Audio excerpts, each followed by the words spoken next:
UFC 297, Dricus Du Plessis versus Strickland. A highly contested fight and honestly quite controversial. Obviously for me being a South African, I personally really believe that Dricus won that fight, but I'll be lying if I told you that I wasn't scared for the result to be announced. Now, finally, just about a year later, they finally are running shit back. At UFC 312, we're going to see Dricus Du Plessis versus Strickland face each other for the second time. And honestly, I think this is going to be a way better fight. So as always, let's get into it. Okay, let's just jump straight into it. Now for the fight that I'm the most invested in, the fighter that I personally am the most invested in. For those of you who don't know and my much newer viewers, if you haven't watched me before or since the start of this channel, or if you're just watching this as your first video, I am proudly South African, so obviously I am rooting for Dricus through and through. I've been watching him since his debut, and also Cameron Simon. I've been watching both of them since they joined the UFC, and I absolutely love them. But obviously, it's very hard for me to give a breakdown and prediction of this fight without taking off my South African tinted glasses per se, right? Now, in the first fight, I would be lying to you if I said that I didn't think that fight was very close. A part of me did think that it should have been a draw. Listen, all other South Africans, I know I shouldn't be saying that, but let's be honest. That fight was extremely close. It wasn't a clear decision. And honestly, either way that it went, I wouldn't have been surprised. I personally still think the best decision would have been a draw, but I ain't complaining. Dricus is the champion. He defended the title once against Adesanya, which is another fight where my heart rate was through the roof.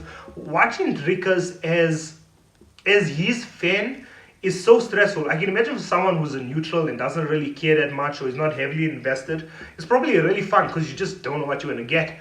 But as his fan, when he's huffing and puffing against Adesanya, I genuinely thought it was over. I thought the fight was over. Actually, one of my best friends at the time was watching the fight while in hospital, and his heart rate was so high, they told him to stop watching. He couldn't watch anymore.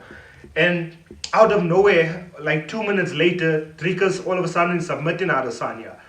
That's almost like the beauty of watching him. Like, you just don't know what you're going to get, but he just seems to always pull through.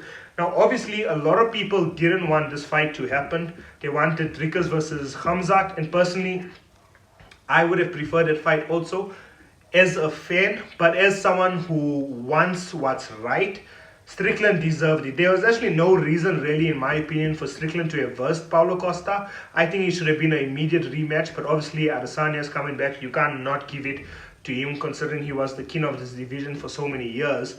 But that got out of the way. The Paulo Costa fight was so boring, personally. Like, the promise of them, oh, they're going to kill each other, they're going to be full of violence, that just didn't happen. I don't even know why we believed that was ever going to happen, but Strickland has that very... So Strickland is a bit, I don't want to say hypocritical, but like his fighting style really is the opposite of his character. So Strickland is very much aggressive, in your face, he's going to say the craziest shit, but his fighting style is so calculated, so defensively strong that it just doesn't match his personality. And Dricus, on the other hand, is like, I'm going to talk shit and I'm going to fight like a madman. And that's why we love him so much. Especially all of South Africa is going to be behind him this weekend. I actually have a very busy weekend, but I don't care. I want to be waking up at 5 to watch this card for you guys, and also because you got to watch the boy, right? But this fight I actually think is going to be easier for Dricus than the first one. I think Dricus kind of knows what to expect. He knows what will work. Same with Strickland, obviously. He had a chance to now know what to expect from Dricus. He understands Dricus's power. But personally, I think Dricus just needs to grapple more. Like, his submissions are so elite. It's such a big part of his game. He has 11 career submissions, 9 wins by knockout. He's a finishing artist. And we've seen that with Adesanya. No one's ever tapped Adesanya. Dricus was the first one. I think Dricus is going to be the one to tap Strickland. I think he's going to finish him. I don't think it will be a knockout. I think the only person who could do that, so far the only person who really cracked or put any dent in Strickland really is Pereira. You know, that beautiful left hook, and then he caught him on the way down. Chef kiss. That was just peak. I don't see that happening with Dricus. I think Pereira has the cleaner striking, so Strickland weren't really prepared for it. But Dricus is more unorthodox, you could say, boxing style. I think kickboxing style actually. I think that he's just not gonna get the knockout.